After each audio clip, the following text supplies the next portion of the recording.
Hey everyone, welcome back to the channel and welcome back to another video. So, if there's two things that I love, it's survival games and the Nintendo Switch. Unfortunately though, there's not much of one on the other. That's why when I heard that Vigor was coming out for it, I was really excited. Now, during the Nintendo Direct meeting on March 26th, they said that there's going to be a closed beta for it. I signed up, and fortunately I got in. Vigor is a game that initially went on my radar back when it launched on the Xbox One last year.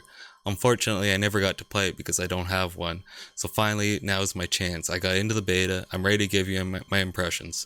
So sit back, subscribe to the channel, like this video, and let's take a look at it. It's me, Daryloth. Okay, so first I thought I would start out with the basics of how this game plays. This is not an open world survival game like DayZ or Scum. This is more of an encounter-based survival game like Escape from Tarkov.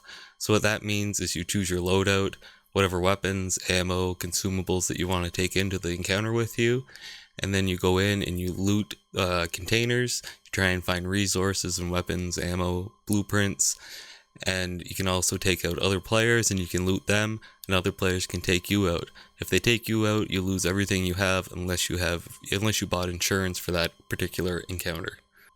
After a short control tutorial, you are given a base that's in need of repair and a basic loadout to get you going. Your base contains many different stations throughout that have different functions, such as a crafting table that allows you to craft stronger and stronger weapons and ammo from plans that you find in encounters the more you level it up, with resources that you gain through encounters. There are also other stations that do things like gather resources for you over time and speed up the time that it takes to craft weapons, ammo, and consumables. And the more you upgrade your different stations that you have, in turn, levels up your base and gives you access to more station, and also makes your base look a little bit nicer aesthetically speaking. So speaking of aesthetics, I wouldn't exactly say that this game looks good on the Switch, but to be honest, I don't really care. I just want games like this on the Switch, and as long as they run fine and they're fun to play, that's all I really care about. There's no big slowdowns, and that's the main thing here.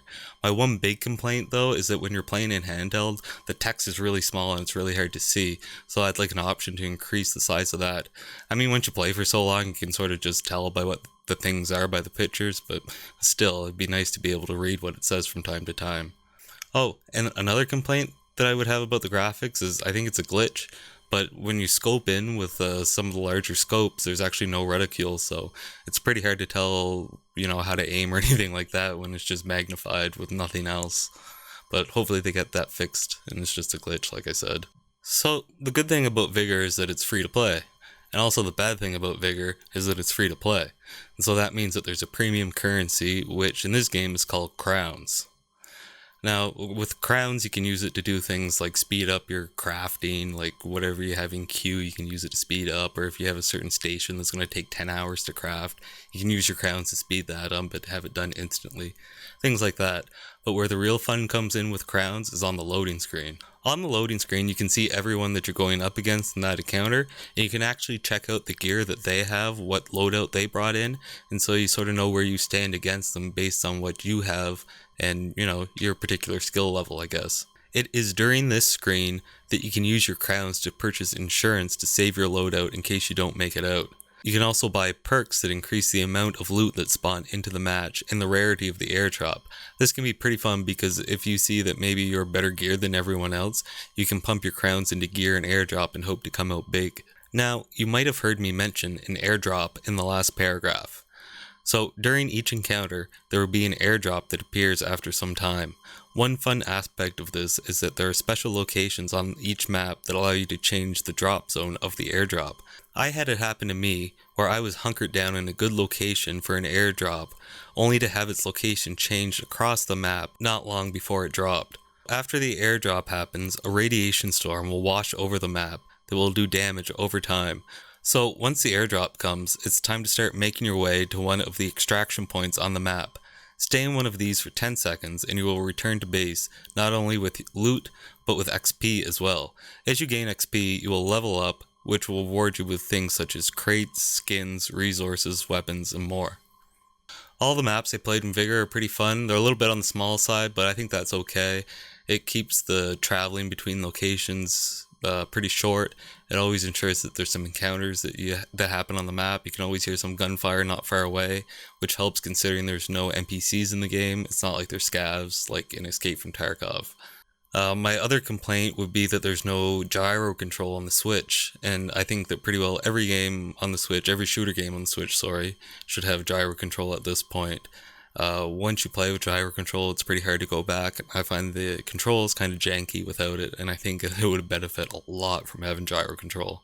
My other complaint about that, or my other concern I should say, is that there's talk about crossplay with Xbox One, and I'm pretty sure that they can use keyboard and mouse, right? So hopefully there's some sort of separation there, or they find some way to address that before they push the button to enable it.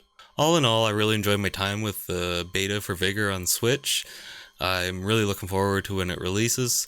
I'm not sure when, I couldn't find a date, but hopefully it should be soon considering that the beta seemed like it was pretty well the full game, so I'm hoping that it's soon. So if you made it this far in the video, thank you very much. Hopefully I touched on most aspects of the game, but if you have any questions or comments, be sure to leave a comment down below.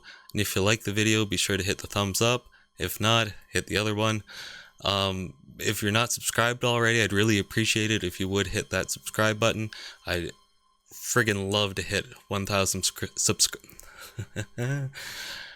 I would love to hit 1,000 subscribers by the end of the year, so anything you can do to help me get there is much appreciated. But until then, this video is over. Take care, everyone. See you later. Now, you might have heard me mention an airdrop in the last paragraph. During each encounter, there will be an airdrop that appears. An airdrop. What the fuck is an airdrop?